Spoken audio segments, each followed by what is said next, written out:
This video is now in session, and today we're going to talk about the Latino vote, the Hispanic voter bloc. And I know those two things are not the same thing, and the Latino voting bloc is not a singular voting bloc. It's a very diverse bloc in terms of the different cultures and backgrounds. But for the sake of this video and for some simplicity, we're just going to call it the Latino voting bloc. So the Latino voting bloc is very important in the future elections. Democrats, even though they won the presidency, the Senate, and the House in the 2020 election, it's going to be important for them to get the Latino voting bloc if they want to cement those wins in 2022. And the 2020 election should prove to Democrats that they should definitely not take the Latino voting bloc for granted. Because if we look at the shift from the 2016 election over to the 2020 election, we can see that there are bright blue spots, there are bright red spots, but most importantly, there are bright red spots all over this area of the Sun Belt. And that should be concerning for Democrats because if they want to win in Texas and Florida in the future, they're going to have to sway some of these voters back to them. Now, these voters over here, most of them are Latino immigrants who've moved from Central America and South America over to the Rio Grande Valley, over to Miami-Dade County, and as well as Broward County. And the thing with this is that it should be like any minority voter, right? More likely to vote Democratic than not.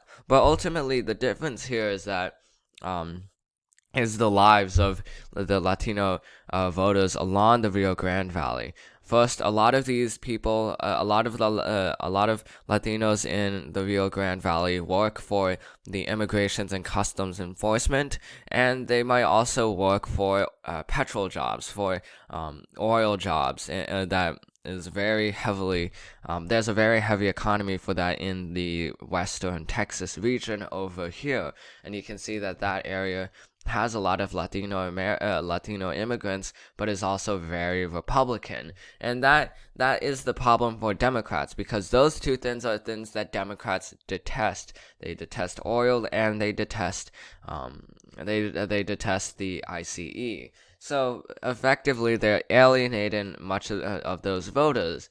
But for the voters who don't do that, who don't participate in the ICE or in the oil job, particularly in this area, they also shifted for Republicans in 2016. You can see here that there was a 55% shift for Republicans in the Starr County, and that is because of the policies that Democrats have, and as well as how Republicans were effectively able to portray Democrats in the 2020 election. So for Democrats, a lot of Republicans portrayed the Democrats as progressive, socialist, and would enact AOC Green New Deal type of policies. And we have to bring some context to this for towards the Latino voters who have to decide whether they want to vote for Joe Biden or for Donald Trump. A lot of the times they are immigrants from Central American countries that have suffered under liberal presidencies, under liberal leadership. In Venezuela, Hugo Chavez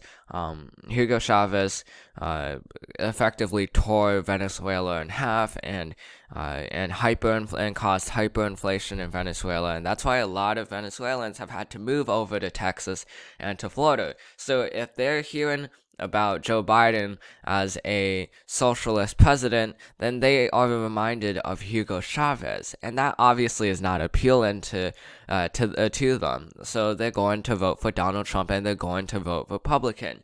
The same thing for Brazil, for those who immigrated from Brazil. Same thing from Mexico. Same thing from Central America. So ultimately, it's a voting bloc that Democrats cannot rely on, even though that they have to if they want to win Texas and Florida in the short term and keep Arizona.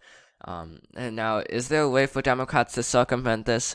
Certainly so, because in Texas, the Texas Triangle region, it's growing more and more by the years. The Dallas-Fort Worth Metroplex, the Austin area, and as well as the Houston metropolis. So all three of these places are growing with the Democratic voters that they need. They're growing with they're growing with younger voters, and as well as minority voters, black voters, and college educated voters. Those are three important groups for Democrats. So they could certainly circumvent the vote from the Rio Grande Valley. It's going to take them a lot longer than it would if they had the Rio Grande vote. And that's because even though it's growing in Dallas, Fort Worth, and Austin and Houston, the voting blocks for Democrats, ultimately it's not growing at a pace that would make them be able to win Texas in 2024, in 2028, or even in 2032.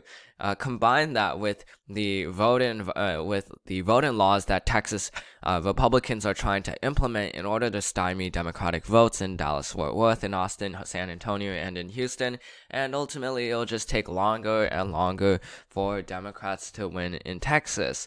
In Florida, they could do the same thing if they try to capitalize on the black vote, but ultimately this is even less sustainable for Democrats, because ultimately the people who are moving in to Florida are mainly coming from the Rust Belt, and they're mainly Republican voters from the Rust Belt, and they're choosing Florida to retire, and thus it's becoming a more Republican state. It's becoming a more red state, and that's challenging the Democrats' ability to get coalesce black voters and Hispanic voters, Latino voters who would vote for Democrats. So if Democrats are able to win in Texas and Florida, if they want to win in those states, it's a long-term strategy that they have to take if they're not going to get the Latino voting bloc. They would be able to get it, but it would take them a long time to do so. Now, let's flip this on the other side towards Republicans. Republicans could seriously benefit from this. In the 2020 election and in previous elections, we've seen a shift from the Latino vote more towards the Republicans, shift of 8% towards Republicans between 2016 and the 2020 election.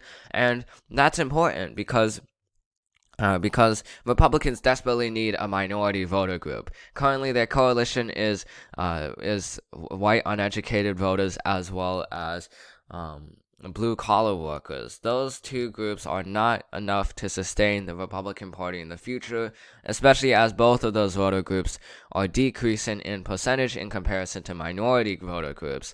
So Republicans could have a real moment by getting the Latino vote in Texas and Florida, because that would allow them to sustain those two states and while possibly get in Arizona with Maricopa County's Latino vote. And that's important because Republicans need both the Sun Belt and the Rust Belt in order to win elections. The Democrats only need one of those two areas, but for Republicans, they need both. So by having the Latino vote, then Republicans are able to get Texas, Florida, Arizona, and then they're able to go for Wisconsin, Michigan, and Pennsylvania, similar to the 2016 election. So it's something that Republicans could definitely work for.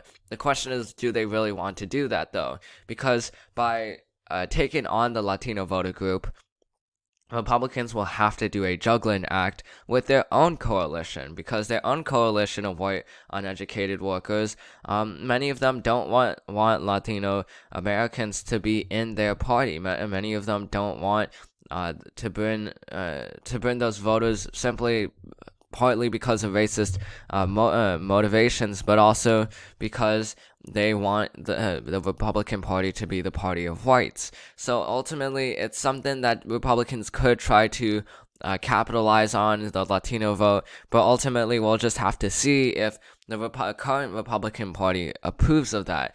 Marco Rubio tried to curry favor with the Latino vote in 2014 with immigration policies, but ultimately white Republican voters rejected that, and that's how we got Donald Trump. So that represents a real challenge for Republicans. Now, the only way for Republicans to solve this is if they instead focus their attention from immigration over to economic and social issues for Latino Americans, because this is one thing that Democrats are horrible at when it comes to trying to get the Latino vote. When they try to get the Latino vote, they focus on immigration, when many times Latino Americans are simply Americans. They care about other policies as well. So with the Democratic Party focusing only on immigration, that doesn't really help most Latino Americans who can vote, because they've already gone and immigrated to the United States. Now they care about the issues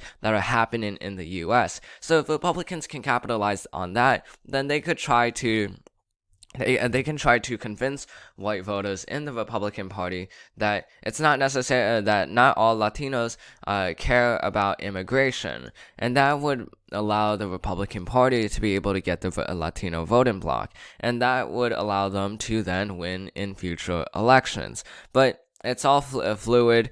There are so many variables to this, and we won't necessarily know how the Latino voting bloc in Arizona, in Texas, and in Florida will vote in the future elections, but we'll just have to see on a case-by-case basis. So that's the end of this video. I hope you enjoyed it. This video is now adjourned, and I'll see you in the next one.